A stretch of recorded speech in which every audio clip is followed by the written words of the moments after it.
Welcome, welcome, brother. How are you? Hey, I'm good, sister. How you doing? I'm wonderful. Happy Thursday. Happy rainy Thursday to you in the Rose Garden. And you know what? The sun is shining out here. Oh, is it? Oh my goodness, it is Funny not. how it is, right? We in the same geography, pretty much. But where you at, it must be rainy. I heard somebody earlier we were on a call and they told me the same thing. And they're Yes, it's that's down the road. rainy. It's Mhm. rainy and gross and gloomy. And it's been like 2 to 3 days of it. I feel like I need my arc. Yeah, maybe it's gloomy everywhere else, but right around my house, it's sunshine right now. It must just be you. I think it's I know you. the sun is shining through the clouds, right?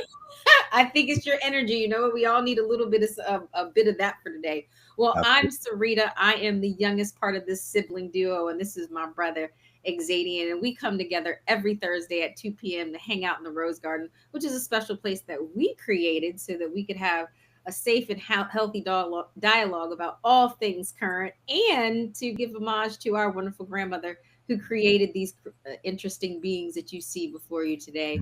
Brother, so much is going on in the world. And when I talked to you earlier, you said you were listening to Bloomberg News. So that must have been an experience. Yeah, Bloomberg is I get this feeling of you know a pit to my stomach and aggravation and frustration as I listen to these different perspectives. But honestly, I appreciate the different perspectives. So don't get me wrong. Like I like hearing these different point of views, but it does frustrate me though because I listen to stuff and I'm just like, well, I don't understand, the disconnect people have. Like for example, they were talking about how Trump is trying to facilitate peace between Russia and Ukraine. Hmm. Of course, Vladimir Putin is rejecting that because he's not ready for peace. Obviously, right? He wants to Right. accomplish what he set out to do, and I don't know how Trump and them intend to affect that, but they keep putting that out there with this propaganda, and they always keep saying how terrible it is, this bloodbath and this killing fields and these 5,000 so people that's dying every week and all this stuff. But then when it comes to Israel and Palestine, you talk about what's going on in Gaza and stuff, it's like the same types of things are happening, right? Right. But there's no stressing of, yeah, the need for peace between both sides and both sides having an agreement and all that. It's just heavily on the side of Israel, which I think is fundamentally something wrong with that psychologically. Like mentally, I can't wrap my brain around it, you know? Yeah, it makes it hard when when you're a peace loving person, it makes it hard to be in an environment of so much, I guess, tragedy and turmoil. So, we have options. We do have choice. And remember, I've been reading this book called On Tyranny. I'll have to send it to you when I'm done. And Mhm. it really does talk about the psychological impact of propaganda. And I think if we really dove a little deeper, we'd understand that all of our kind of more mainstream media outlets are involved in some kind of propaganda. And so we're going to have to learn how to be very discerning and to look at multiple sources when we're getting information. Because Absolutely. there's some real motivations for messages to be set up the way they are. But in addition to Bloomberg, I know you and I have both been watching a lot of information about mental health because May is mental health. So in addition to your birthday, which we are no longer Irish twins, but it is, we're going to celebrate you all month long. It is a month that a lot of people have been spending having real discussions about mental health. What I enjoy, like, it's kind of like Black History Month, because like whenever there's like a focused month, there's always something out there where you get a lot of information about like one particular area of content. What I have been, what the internet, what that algorithm has been doing to me is it seems like it's really rooting a lot of Black creators, a lot of Black mental health people, or people who work in mental health are concerned about mental health, talking about Black mental health. But I almost feel like in some of these experiences, I'm having like this trauma bond kind of way, reaction where, it's this talking about the Black mental health experience as if it only involves trauma, right? And Mhm. I think that needs to be a corrected discourse. because yes, there are Black and Indigenous people who have experienced trauma, and some Black people who, and maybe now even more so than ever, given what we were just talking about, the social political environment where we're having these real racialized traumatic kind of discussions is happening. But that's not the only message that I think that should be coming out in Mental Health Month. And I think it could be the algorithm. You know, I don't know too much about it, but I've been reading a lot about how this algorithm kind of adjusts to your patterns and such. But I think if that's what you, if my feed is representative of what a lot of people are getting, and if you are a non mental health specialist, or even somebody who's doesn't have a lot of familiarity with like Black people or Black mental health, you would get the impression that all our Black mental health experiences is it's rooted in trauma, and maybe some people really do believe that. But I think that we can talk about mental health from a developmental lens, from the lens where we need to be accessing early intervention, especially in a month like May, outside of, you know, you've had this worst experience happen, you hit rock bottom, you almost kill yourself, and then you access resources. So I think I'm wanting to talk about that today as both a mental health professional, but also somebody who lives with mental health in their family. So, you know, there's mental health diagnoses that are in our family, and that doesn't necessarily mean that we handled it correctly or addressed it correctly. So a lot of this month could be centered around what to do about it, like, you know, increasing access, increasing awareness, identifying the signs, instead of saying like, you know, this is the worst thing that ever happened to me. So I'm so ready to dive into that today. Yeah, I feel you on that. I mean, honestly, when I hear what you're saying in terms of the trauma aspect that's trying to be connected to what they call like BIPOC people or whatnot, but I was thinking that that life itself, the human experience, and not just human experience, but I think life itself is tragic. You know, when you think about the cycle of birth to death, and then also all the things in between, you know, it's a lot of traumas along the way. You know what I mean? Now I want to ask this, right? Because trauma is associated with the extreme experience of something that has negative energy in it, right? Mm-hmm. Now, what is the opposite of trauma? What's the extreme experience of something that has joy and glee that's involved in it? Well, let me just clarify too, from like Yeah. my operational definition of trauma, because I think that there's a lot of people who've expanded it to fit certain aspects of functioning that are harmful.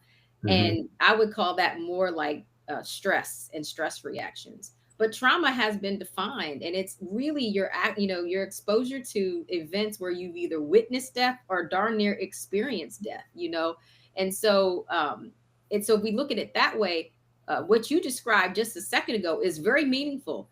The human experience is a stress experience. Like birth is very stressful. I can sign me up, coach.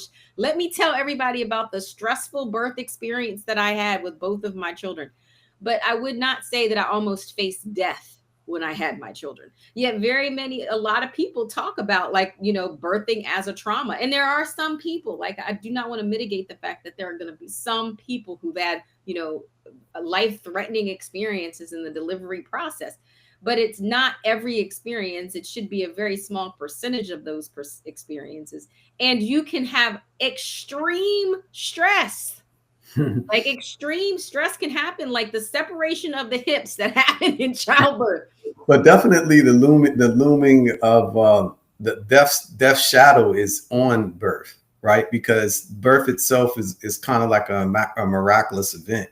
It's no guarantee that it'll be a certain kind of outcome.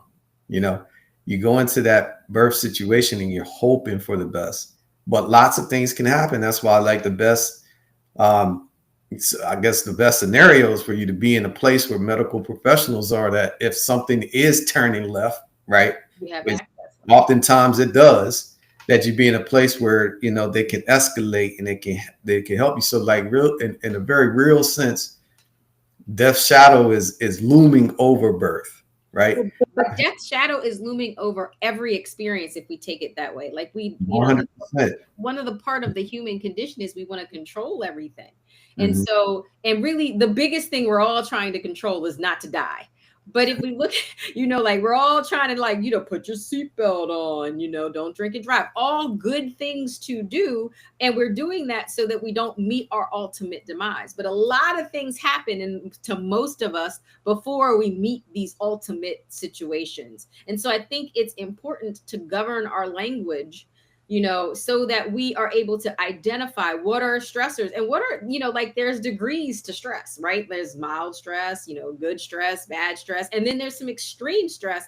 But then the most ultimate experience needs to be trauma. Like when you're faced with the baby who may be born blue, okay, you know, then you're at the trauma's front door and we can talk about that experience. But when your hips are separating, like mine did when I had my children, and it hurt very badly and I was wailing like a buffoon, that does not mean that I was close to death. Now, perhaps in that time period, I was thinking like this is the closest thing to But what about the child though? Because like you're thinking about the mother's experience in it, right? But I think like definitely inside of the birth experience, there's a lot of precarious moments for the child, right? Like there's oh, some times sure. that the child's heart rate drops low. Yeah, and the funny thing is that you don't have clear visibility into what's going on with the child at the time. You know, that people making guesses like, why is the heartbeat dropping? Mm-hmm. Why is this happening? Whatever, you know, could be like the cord is tied around the baby's neck or, you know, something occurs. And a lot of issues, you know, to an individual occurred through that birth process. Process. I Yeah. agree with that. And so, you know, again, there's that a part of the miraculous nature of birth, but I also believe that the body's functionality is created to do is designed to do exactly what so while maybe all man does not understand why perhaps our heart rate needs to get lower when the baby's in the or the baby's heart rate needs to get lower in the birth canal, I do believe that our creator for the most part, since that is something that is shared perhaps throughout the birthing process with many people, that's a part of the creative process, the, you know, in bringing life into this world. Very different, however, than what could be associated with the trauma that may be happening with birth and other things. So I just want to make sure we're using terms correctly because, you know, having an argument with the boss is not work trauma. No, I totally agree. Well, let me ask you this. What is the opposite of trauma though? So Well, like when trauma is something is extreme, you know, in terms of the extreme negative, which is we talk about the association of death. But when something, because I think that there's a marker, like an imprint that happens on you whenever you touch the extreme parts of the spectrum, right? So I would agree with that. yeah, so if you touch, so whatever the opposite of trauma is, that also, you know, has an impact on you. You know what I mean? And I think I Well, would guess maybe maybe it's look call at it. euphoria or something like that. You know what I mean? It's the same thing that people talk about when they you know, when they use drugs or whatnot for the first time, like they get this first hit or something. Right. They say that that first hit is the best hit, and then all the other times after that, they're chasing that Right. feeling. You know what I'm saying? So I feel like that first euphoric exposure imprints on them like a trauma does, but it's not really considered trauma though. Perhaps I can't even you know, I think that's a good example for those who are in that world. I think there may be, and I also think like we might not want to be searching for like the opposite of all terms, right? But Mhm. what we can know is that the human experience exists on this continuum and we have a wide range of emotional reactions and experiences that we're going to all experience. Some of them those may be joy, some people may get to enlightenment, very few people do because of this kind of balance between their like their their desire that they have carnally to what spiritually they hold. But what I can say is that mindset matters and how we approach situations and scenarios matter. So building certain faculties and principles around awareness of certain things is far more important than just labeling everything in these distinct categories. I say, for example, if you saw a child who could not walk by, let's just say, within this developmental course, then you should pay attention to that and look for resources that help develop the skill of walking that we know is functional for that age period. The same thing can be looked at as mental health in terms of mental health. When you have children who can't settle themselves down, has sleep disturbances, have difficulty regulating moods and behaviors, you see those kind of things early on. You may not necessarily have a word for it, but you do see those behavioral reactions, those behavior maladaptions, things that just don't fit into a category of norm, even if this is your very first child. Okay. And you can then use that information to say what resources are needed to promote this child's development. But if we wait for this ultimate thing to happen all the time, like the biggest thing, I don't know, like I used to, a lot of it, because I'm a mental health professional and I work with very early, very young children. We see people as young as 3 in our office. I have 2 types of parents that I see.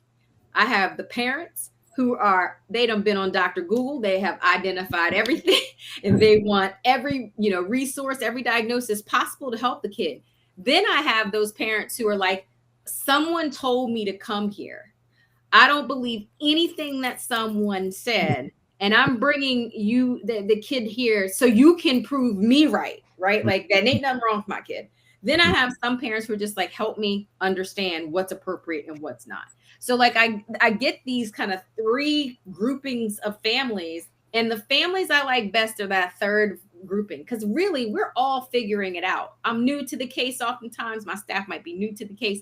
We're figuring out what is the need, but bringing them there early enough and building an awareness of what's appropriate and what's not appropriate is so much more valuable than having diagnostic labels, perhaps, or having information that doesn't really match your child's scenario. I'll give you a wonderful example. I had a family I worked with many more years ago, maybe about 15 years ago. Their child came to us with diagnoses already.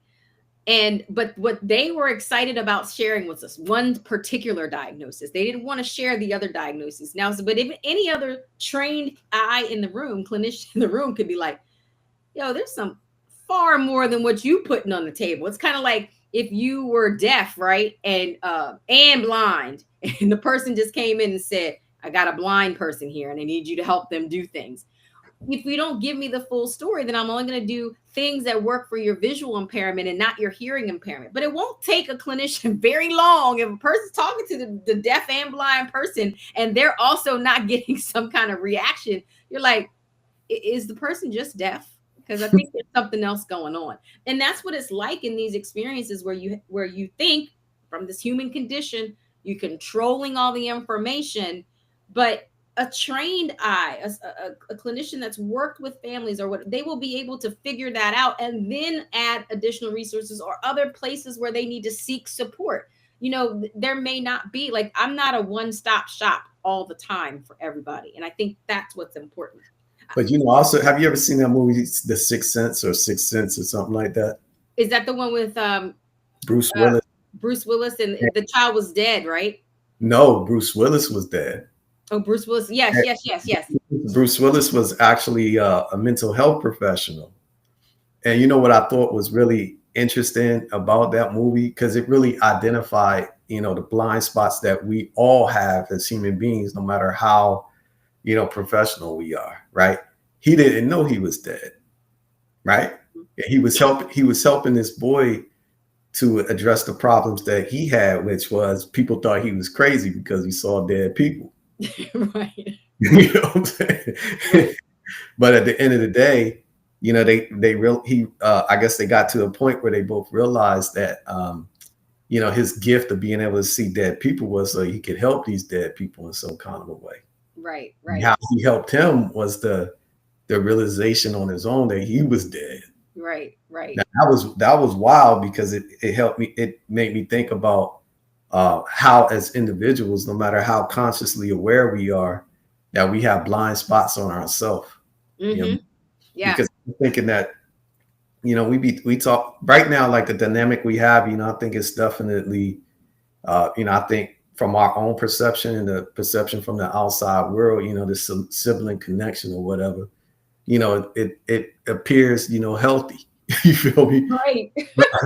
But I could wholeheartedly test, just starting from my own side, that I know that as a sibling, I fall short, that I've disappointed my siblings, and not just them, just everybody who's associated with me in some type of way had to face some disappointment from me at some point in time. So in this way, I can admit to the fact that I'm not perfect. You know what I'm Mhm. saying? Mhm. And that I got issues. Now the thing is, some people want to hold you to identifying your imperfections so that they can know for sure that you know it. It's like Right, right. when I had COVID and I was talking to, I thought it was the end, right? So I started sending messages, like goodbye messages out, whatnot. And I sent that one to, my daughter, and she was telling me, you saying sorry for any way that you hurt me, but, you don't know how you've hurt me or whatever, and Right. that caught me on the chin. That was like like a hook that I ain't see. And I'm like, well, what the hell way I hurt you? You need to tell me this or whatever, right? So now Right. I'm saying this to say to you that like it's not enough just to touch on the fact that there's imperfections. You know what I mean? Right. But I I hear you. I hear that. But let's Mhm, say this two things. mhm, Don't deviate too far away from the fact that Black people, you did something really exceptional in that experience, in that dialogue, which was be reflective. But a part of being reflective is an awareness that a problem exists, right? mhm. Like you said, I wasn't always a great brother, right? Thank you for saying that. I think I'm a pretty good sister, but you can say you weren't a great brother. But um and that comes with a sense of awareness. I think though Black people have real blind spots, and maybe other people too, but definitely in our community, because like I said, I've been watching even creators who are set up like this is their experience to talk about the Black mental health experience, and they're using it in this very like monolithic way, like it only happens with trauma. And I don't think No, that not for Black people, because I really do feel like too, like like we said, we touched on two areas in the world that's facing extreme trauma right now, which is like right. Russia, Ukraine, and then also Israel and Palestine, right, in that area. Now these people ain't necessarily the Black people that we referring to or whatever, but they going through super extreme hardships and trauma. So I'm saying that this trauma situation is an experience that's part of the human experience. It's not associated with just a single group of people. But I will also say, like I like how you point out, like, well, you think you a good sibling and all this stuff, and you think, you just overall like a good, whatever hat I'm you, just good. you good, you near perfect, you're good. But I would say that's a blind spot, right? Because there's some ways that I could think of, personally, where I would say my siblings failed me. They wasn't there for me then during certain times, but other people that are my family too may have came there, like say like Wes, for example. Like I say, like when I was facing some of my hardships, like life taught me some lessons. But one of the lessons was like, no matter how bad a situation, you know what it reminded me of? It was What? that story you said about you falling down the steps and Bruce came there and he sat next to you. Hmm. Hmm. Right. So I started thinking about, and let's take that metaphorically, and let's just say an experience where I fell down the steps, nobody in my direct family came to sit next to me, Gotcha. yeah. But, as the universe will have it, like, I did have that, you You know, had somebody to sit yeah, next to somebody come sit next to me and all that stuff, but it didn't come from the place where you would think it would come from. So then I started thinking about, well, what like to me, like I said, the word family, friend, love, all that stuff means something. you. you know Hmm. Hmm. so when somebody says, well, that's my brother, my sister, what's that supposed to indicate? What I Right. mean? So long story short, in all of this, I'm saying is that we all have blind spots, right? And the thing about it, like I like how you started this off where it's saying like the awareness of it, right?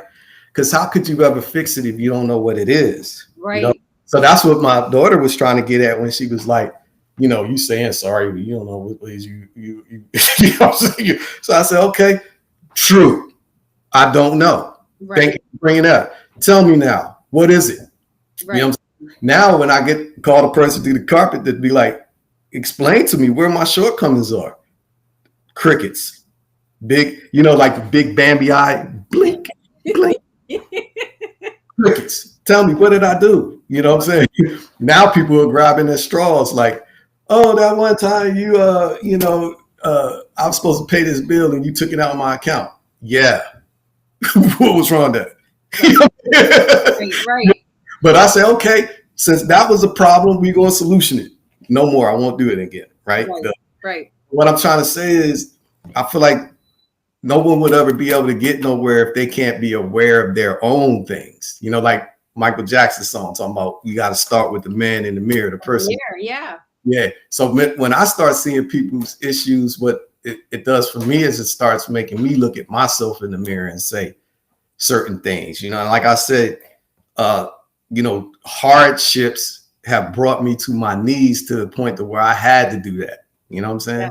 Like I have some experiences where I'm talking to another individual and we're exchanging our, how you used to trade cards. I forget what they call them, garbage pail kid cards or whatever the hell that was when we was kids. Right. Yeah, so old. I know. I should. Pokemon cards or something. Yeah, we exchanged cards or whatever the hell that was.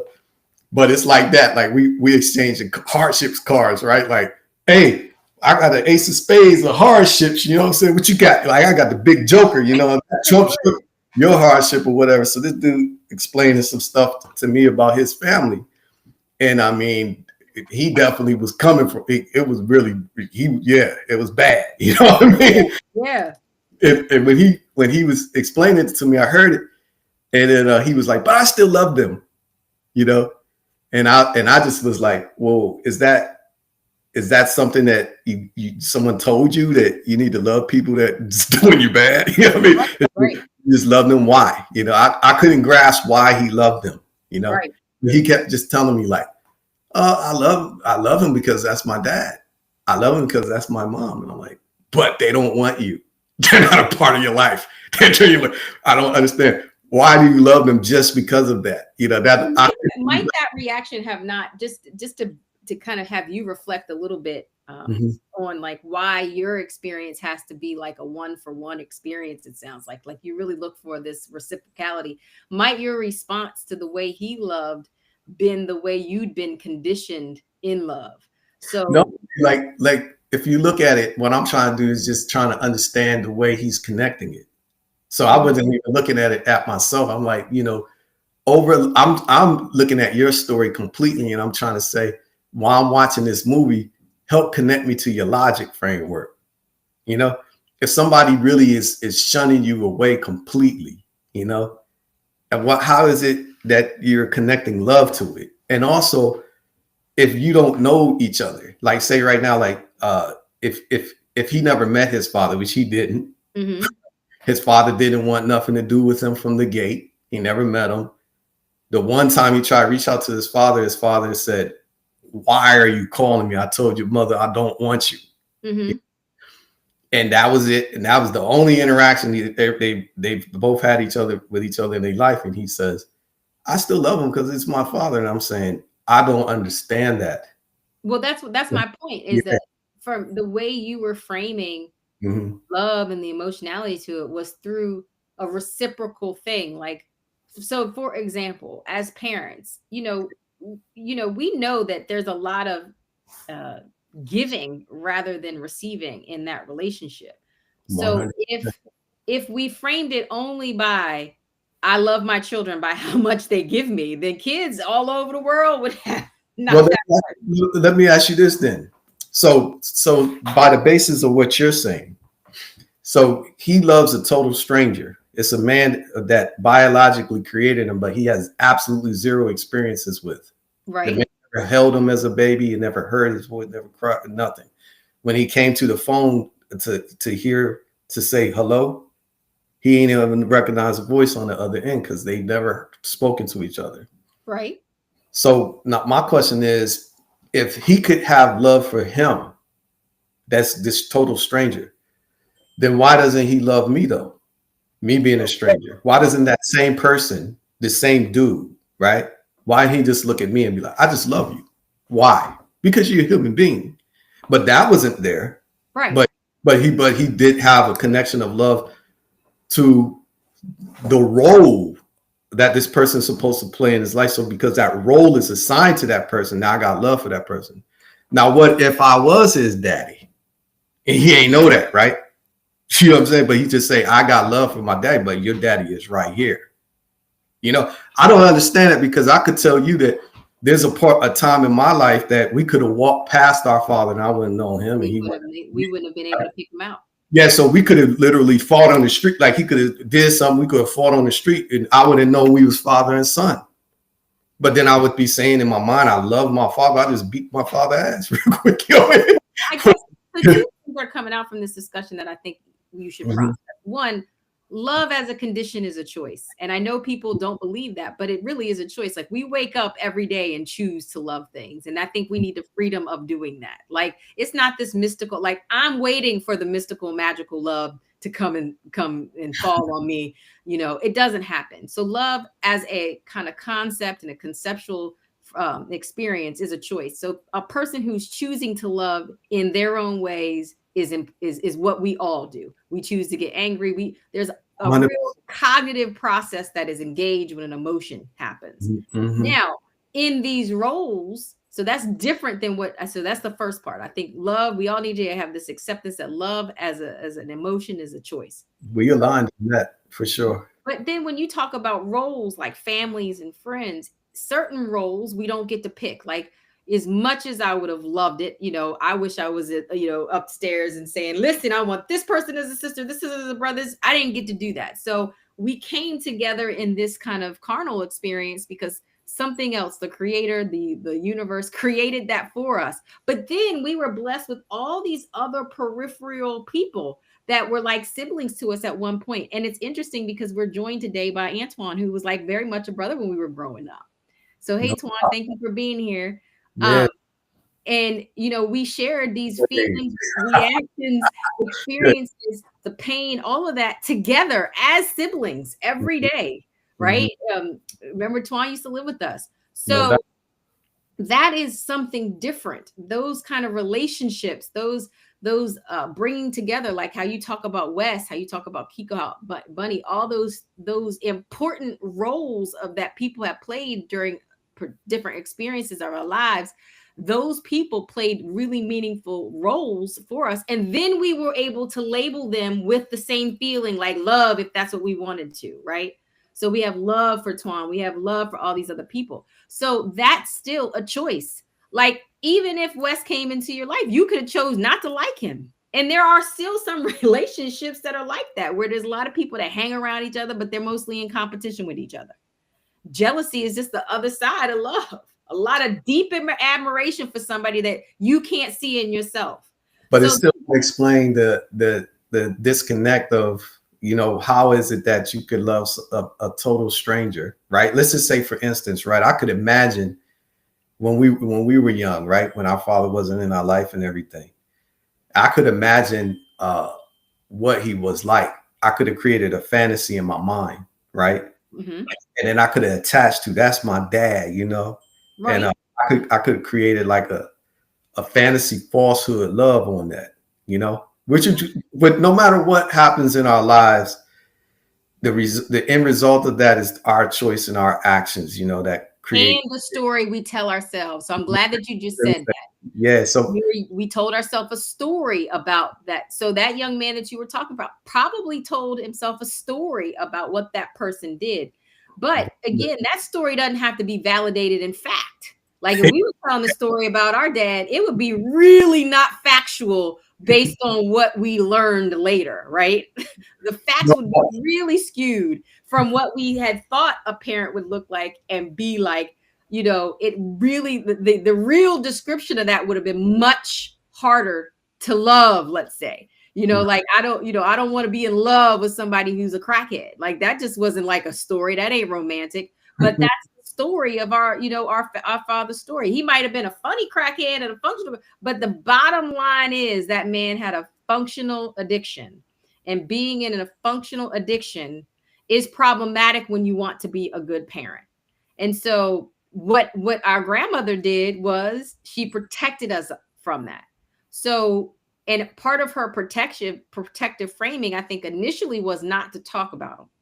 Then when she talked about him, she never made this fantasy creation of him, right? Like it was very fact driven. Oh, he's got problems. She was not very kind in her analysis of what was going on with him. And then when you add our own experiences on top of that, it would be hard, I think, from my perspective, love to hear your perspective on saying, like, I grew up in love with my dad and that I'm not making a choice. Like I'm very conscious about the choice I make not to be like, oh, my dad was somebody I love, because it was hard to love something like that. And then our interactions were like they were. Well, to be full circle with everything, I would say like that experience with that dude was helpful to me, right? In a certain kind of a way. And the reason why I brought it up was because, when I was struggling to understand, and I still do, like, I don't understand his frame of reference at all. Mm-hmm. Right. But I listened to it and I accepted it face value as what it was, And as we exchanging cards on this experience and whatnot, and I'm telling him about my situation with my family at the time, whatever. And then, it wasn't anything. He didn't have any guidance or insight or knowledge or nothing like that to give me. But on my own, when I started looking at things, I would say, like, we definitely was a fragmented, dysfunctional, disconnected family, Yeah. And let's just take all the people out of it that we have no control over, like, our parents and then our grandparents or whatever. But let's just talk about us as siblings, Yeah, we was dysfunctional to each other, and when I was looking at it, I said to myself, well, right now I'm in a victim stance and mindset, because I'm looking at them and saying, they not good sisters, they not good siblings to me. You know what I mean? But then when I flip the point of view and I say, well, in the ways that they not good siblings to me, how am I a good brother to them? Mm-hmm. Mm-hmm. And I had to honestly admit, I wasn't a good brother at that time because I was absent.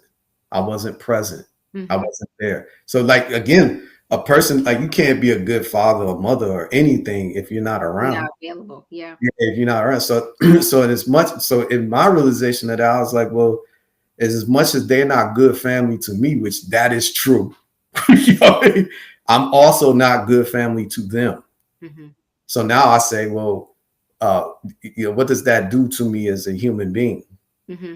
It said, well, if I don't want to have guilt, like, even if I want to put it on a prideful, egoic perspective, I say, well, I want to have the pride of being able to point my finger at them and say that they got problems. Right. I have to take the problems I have off. Right. So say, well, I'm gonna be a good brother to them, whether they're a good sister to me or not. Right. You know what I mean? So then that happened through that experience, right? That enlightenment, because I was thinking, like, I've never been a transactional person, you know what I mean? But I'm an appreciative, very grateful person, right? Yeah. And I'm appreciative and grateful because I feel like we know things can happen, right? I don't know if you remember, but when we was kids, when we grew up in Colorado or whatever, well, we didn't grow up in Colorado, but we was born. I remember nothing, very little about Colorado. I remember a lot, but there was a house we were in and it burned down. Our house caught on fire. You know what I mean? Yeah. So all these things happen, and you be thinking, well, you right now when you go to sleep at night and all that, you don't thinking, well, tonight our house could catch on fire. Right. And what does that mean? We ain't gonna have a place to live or none of our stuff. We got to start over and all that. That happened to us. You know what I mean? Mm-hmm. So all of this. So I feel like every stage of our life was like fraught with just chaos, crisis. Yeah. And I wouldn't consider it to be, like you said, like if we ain't gonna be on some word games, wordplay stuff, and we calling things specifically as what it was. I didn't feel like it was trauma though. You know what I mean? Right. But there were things that would happen, like stuff burn into you. Like you're like, yeah, the energy of this place feels weird. You know what I mean? Like, say if you walk into a place where your parents have been fighting in there, and you know how our mothers work, you know, because she Tasmanian devil a place before, right? But when you walk into the place in the aftermath of that, you're like, wow, yeah, the energy of what was going on in this place is. But that also comes with like kind of cosmic discernment. And I think it goes back to what we're saying, that when you are developing awareness, you are paying attention internally and externally and trying to make meaning of it. But I want to go back to something, because I think you brought up a good description about being good while you're in relationship, or reciprocality within relationship. And I think it's important to kind of point out, you had expectations of us and we had expectations of you, but everybody needs to think about their expectation in a developmental course. So one of the things that being the youngest and being able to observe all of you all the siblings that came into my life, you know, the big brother Twan, all those people, I got to see y'all's mistakes being the youngest, and I got to learn from them, right? And so in learning from them, from a developmental course, my initial way of being in those experiences was like, how does Sarita survive? Not how does Sarita survive, and then how does she help her siblings along? It was, let me look at their experiences. Let me take from them the good parts of the survival. Like, if I go this way, that'll allow me to live longer in these things. If I go that way, the threat of death is more real, or whatever it is. So I think when you're in this developmental context, you're largely thinking about yourself, just like I was. I was taken from your experiences, and never was I ever thinking about what it was like for the older siblings in my life. But from a developmental perspective, that was appropriate, because I was trying to figure out how to live my own life. And then as I got older, pause right there though, right? Because see, like what I feel like you just did in that is this thing that I see. It drives me crazy, because I feel like this is a feminine oh, Lord, what is this? Where they're saying like, I admit that I got flaws, right? Yeah. But it's okay, because like I was developing and all this stuff. But I'm just saying no, that's not what I said. We got to debate this point. Okay, I did not say and this is for the people, because I didn't say I had any flaws. You said that I was selfish in this because I would say this, like the expectation, right? There's basic fundamental expectations, right? Yeah. People who are connected together, right? Yeah. Yes, and as a community or family, whatever it is, right? Right. Only base level expectation is that you got my back. Okay, stop there. Okay, let me ask you this question. I'm stopping you. I'm going to explain that though, just so you understand what I mean by that. Go. When I say you got my back, if I give you my back, I turn my back to you, I don't expect that while you're behind my back, that you got a knife behind my back, you're ready to plunge that in my back. So I'm giving you the benefit of the doubt to know that if I turn my back, she definitely ain't gonna put no knife in my back. Okay, so that means betrayal. I'm just saying that you, as brothers and sisters or whatever, or people close to you, you just think in your mind. You give them the benefit of the doubt. Everybody get this blanket benefit of the doubt of, let's just say, you just believe they always gonna have my best interest at heart. So if I turn my back and they got a rock in their hand, they ain't gonna throw that rock at the back of my head. Okay, can we call that betrayal? I think there's a shared term, because I'm gonna counter that for a second. Yeah. Because I lived my life looking up. You lived your life looking up and down. Okay, so meaning you felt like you were taking care of me, and then you had other examples. I only had my vantage point developmentally was looking up. And here's how I saw that. Imagine being able to see all the experiences before they happen. Like, so I saw dating, I saw, getting kicked out of the house, getting smart, I saw every experience before they ever happened to me. Right. So Right. in that way, I was able to kind of gather a collection of experiences and then make decisions that were good for my level of survivability before I ever executed it. And I had a lot of like ability to weigh risks and all of that. So you all, because most of what you tried on was a lot of like a first time for the parents that were in our lives, the grandparents that were in our lives, the teachers that were in our lives. I mean, I never think about this. When every experience that I had developmentally, including schooling, I always had a path of other people that went before me.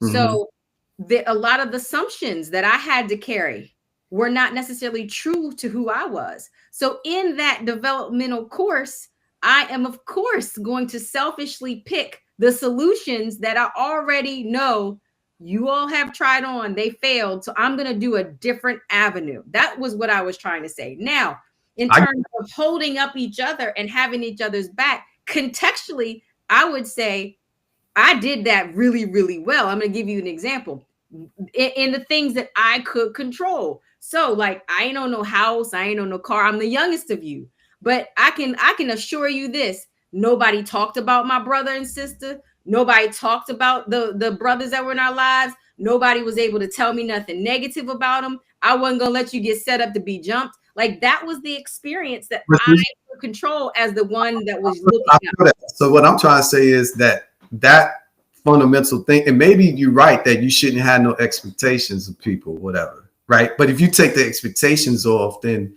everybody become like a stranger and you deal with them like that. But I didn't say that. You done rewrite my script. I think you should have expectations. They should be shared. You got all right. So let's just say the shared expectation between family members of siblings. Yeah. Let's take family members off. Let's make it just be me and you. Okay. Right? Between me and you, you know, that shared expectation is they want to look out for my best interest. Like, if it's not in my best interest, I know he ain't going to do nothing to really like step on me or cross me or do anything like this. Now, when that happens, it's a betrayal, right? Yes. But the thought process is this ain't going to happen, right?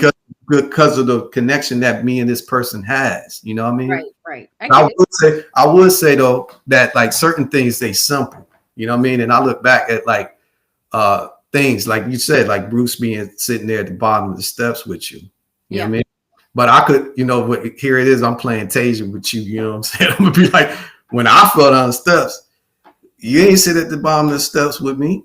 Yeah. You know.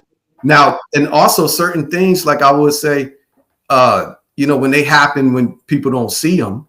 Yeah. You know what I mean? You know, like it's like they say, if a tree falls in the woods, does it make a sound? You know, right. Only sound it would make is if somebody's in there to hear it. You know what I mean? Right. But say people standing up for you, you know, doing this and that. And even with that, there are some times when, you know, you got frustrations with a person. You know, you probably pillow talking with somebody and be like, yeah, my brother did this, my sister did this, but I feel this way about them and all. And you know, so we ain't always all the time, you know, fulfilling the things for each other. And it's the truth. And we let each other down, you know. Yeah. And I mean, just as human beings in the human experience, this happens. You know what I mean? Okay, I agree with that. I would agree with that. And I don't think that it's because you know, there's malicious things in a person's heart that you're looking at and you're like, I ain't gonna be there for him and shit like this or whatever. Right. I just feel like, you know, what happened is that we didn't really know how to be family with each other. And I would agree. I would agree. We were learning. But there's some people who actually get trained up in it. You know, they get inculcated and taught like, you know, that's your brother. That's just this is what y'all supposed to do for each other. Like there's some. I was watching the Wayans, Damon Wayans. He was talking about his upbringing, and he said their parents were like, if one of y'all get in a fight, somebody get in a fight with one of y'all, they fighting all of y'all. Yeah. All this stuff. So that's training them to react to certain situations in that way. And like we ain't really had that. You know, we was figuring the things out for ourselves when we was doing some stuff. And I feel like for us all, we betrayed. We felt this feeling of betrayal from each other.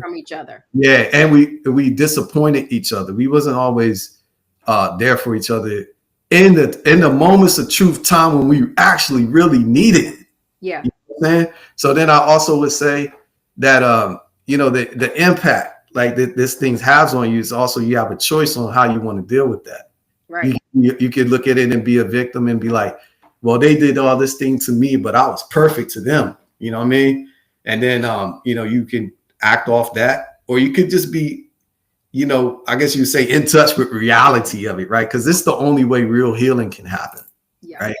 Because if we don't know why, you know, how we offending each other, we're going to keep constantly repeating it. Doing it all the time. Yeah. Well, I think that's the lesson in what you're trying to say is that there's growth in all relational dynamics. And a part of that growth is the awareness and the acknowledgement that something needs to be different. Well, you know, here's the, you know, our time is so short in the Rose Garden. Here's some real truths that I think you need to know since we are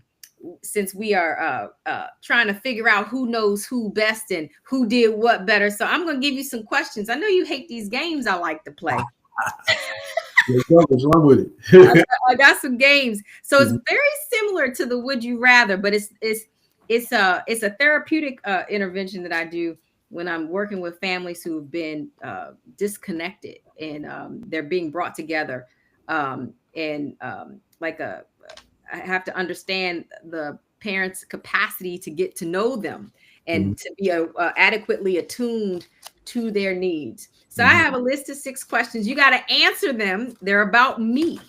Okay. And if you get them right, I will say you are adequately attuned to me and you are getting your A in brothering. Are you ready?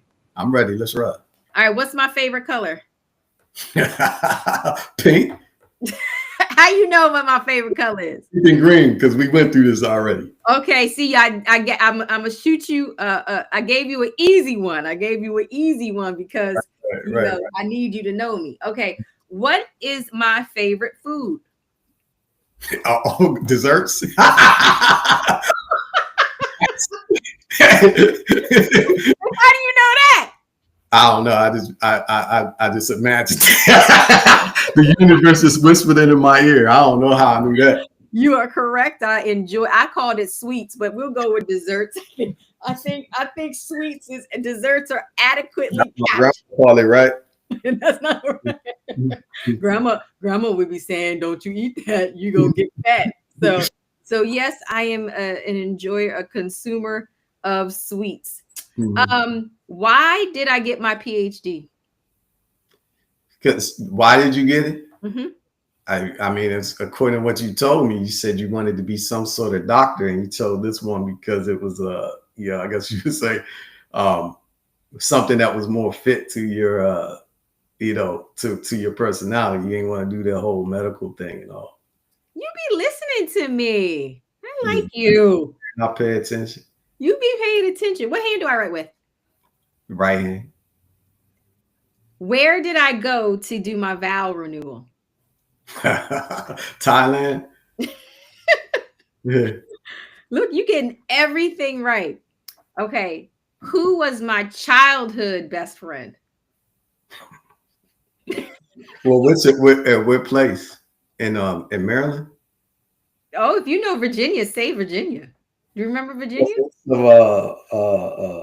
A white girl, I forget her name. Damn. Yeah, went to her house. Describe her. You remember her? It's the only one description of her I recall is that she had went to the public bathroom somewhere and got some kind of rash on her or something. Remember that? She got ringworm. Yeah. Who was that? What's her name? Tiffany Keith. That's it. Yeah. Tiffany Keith. Yeah. So you remembered her. Yeah. Tiffany Keith. I told you, I remember all the way to when I was in the cradle.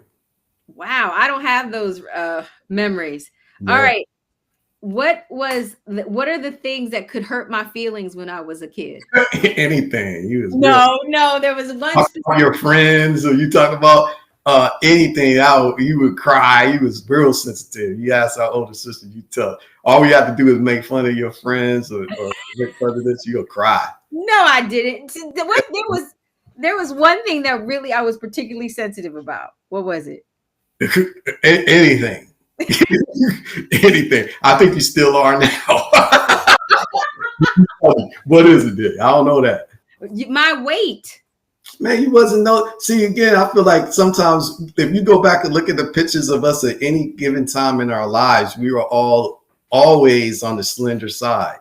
Yeah, All but you used to say things like your our, sister. our father gave us the nicknames, right? So Hmm. like our older sister, Bebe, that came from my father. You was short round, that came from my father. You know what I'm saying? So he gave us all these nicknames of who he was at that time, but it wasn't really representative of like a actual attribute because you was always slender. You know, I even thought I was slender, but you guys used to make comments so much about it. I really had a complex. Like you would say, "Don't eat out so much, you're gonna get fat," and you didn't even talk that much, but you would talk about snacks and stuff. You were mean. I didn't, that's why I was thinking, because even with our grandmother, right?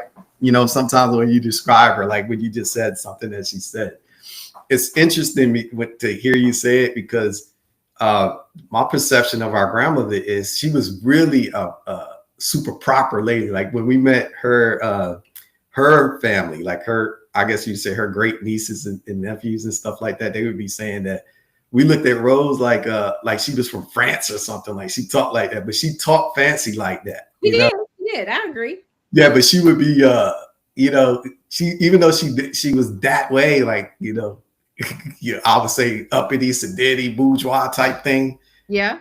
she still would curse you out and she Absolutely. still would beat your ass, right? Right. And make your ass with the tree thing and all this. And sometimes she'd be doing that, and then she'd pick up the phone. She'd be like, "Hello," and you're like, "Why?" Like, what Look at that nice. the people hear that thing? What you just said? Oh no, you beat my ass in here and all this stuff. Don't be all that nice stuff and whatnot. And but her methods did work. I Why you remember think it worked?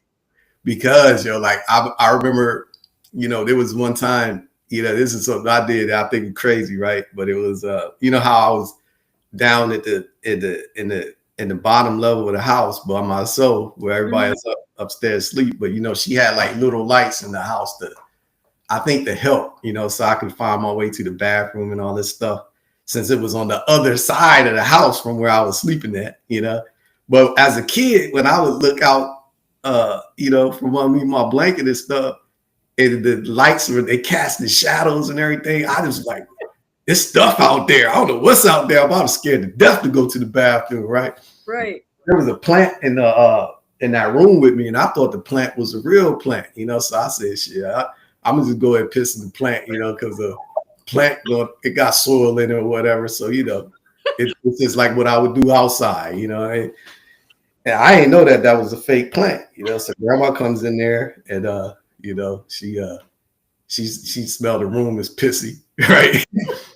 So she go to investigate for her, and she find that I pissed in the plant, right? And, I think she was mad as hell, She might put her hand in it, but that pissed me off too. So what does she do? You know what she's gonna do next, right? James, Everybody. call everybody in there, right? And then, boy, that embarrassed you to death. No, poor. You would never do it again. Right. Because just off the sheer embarrassment, like when you said that emotion you get when she would call everybody in here, it's like, look what he did. All this, and I was like, shit, no matter how scared I was after that, I'm not doing that again. I so to the bathroom. You know what? This is a good way to close it, because emotions have a powerful impact, and that emotion of shame is a powerful one. It can be paralyzing, and it can make change how you make choices. I appreciate all your candor. You took me a little off of where I was thinking about going today, but it's okay, because I do think that addressing like the relational aspects of sibling relationships is really important. And I always appreciate your reflection, because again, we live in our experiences based on how we're situated in the situation. So I'm very happy that you kind of share your experience. I'm also so happy that Antoine was able to join Yeah, us. no doubt. Big up the Antoine microwave, Right. And to be able to share like that, we Yeah. had a lot of extended family who supported us through our journey. And no matter what it looked like, it wasn't perfect, but it was certainly, to me, life changing, life evolving, and we all had a major impact on each other. And I'm deeply appreciative. Like, I loved having all the older siblings. Y'all made such sometimes I never ever felt alone. But like I said, the decisions you all made, like even picking your boyfriends and girlfriends, like I was like, oh no, I'm not gonna do the same thing they did, even though, like, early on I was making interesting choices. So it was really good to be the younger part of that dynamic, and I appreciate all the Yeah, support. no doubt, no doubt. Antoine was the first brother I had. You know what I mean? And then big up to him and Taj also. But Right. I'll say, it's Native Hawaiian, Pacific Island, and Asian Heritage Month too. Mhm. So big up to Tage and Amir, for that partial heritage and whatever. Yeah, But their baby four names is probably, isn't he teaching himself Korean he ain't teaching himself. He learning it through school or through whatnot. school? Yeah. So how's he doing with that? Oh, he dropped it right now. And it's funny because he want to go to Korea.